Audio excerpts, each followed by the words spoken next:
Been talking a lot about trust, and I'd love to roll back to when I first kind of naively started thinking about trust, and then I started comparing trust with trustworthiness. And I ended up being kind of binary about this, where trust became, the brand 9 out of 10 doctors recommend most. And here is an old ad for cigarettes. There's plenty of them you can find online, including Ronald Reagan pitching Chesterfields. And it was like, well, of course they can't be trusted. And it isn't so much that cigarette makers didn't know that it might be harmful. It's just that there's really a lot of lying that goes on in advertising.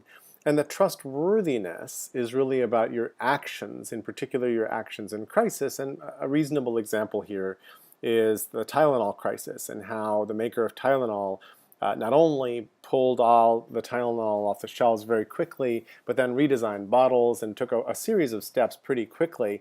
And in fact, as the victim of a crisis, turned out to have earned a lot of trustworthiness over the crisis, through the crisis.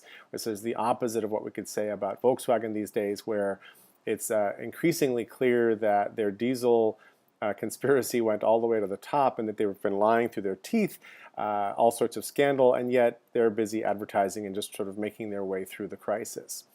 So if being trustworthy is the goal, that means you need to act well over time, because trustworthy is earned through actions. Just saying, hey, trust me, is something you can advertise for. That's interesting. So then I started thinking, well, there's a difference between being trustworthy and untrustworthy, and I'm an optimist. So for me, most people, organizations, governments, whatever, start as trustworthy, and then they fall from grace by screwing something up, by overcharging, by losing my data, by ripping me off, by lying, by screwing the commons, any number of things. And it's perfectly legitimate to be a pessimist and to have everybody start as untrustworthy and maybe earn their way up to being trustworthy. That's totally legit. The thing is that even when you are completely trustworthy, it doesn't really change your relationship. And here I'm talking about companies being perfectly trustworthy. They could be open about everything they do. They could be really using fair trade and a whole series of things. And it doesn't necessarily make them that much different to you. They might be preferable as a vendor, but we really haven't shifted the relationship. So then I started thinking, well, there's a place above this fray which is different, and I call it being a trusted ally. It means that we are busy pulling on the rope together.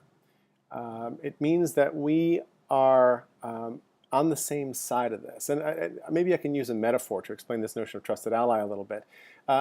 If you've got the curtains drawn in front of your organization, there's really no reason to trust you.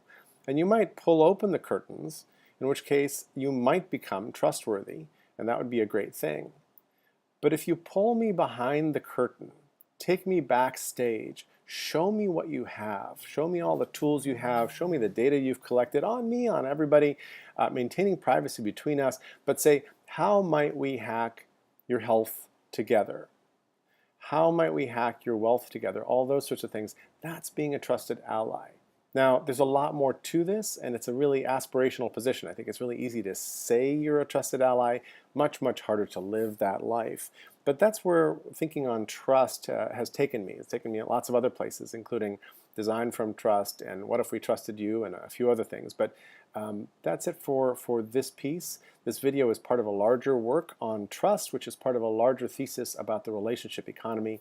I'm Jerry Michalski, and please subscribe here if you like this, or go to jerrymichalski.com and you will see more things like it. Thanks very much for listening.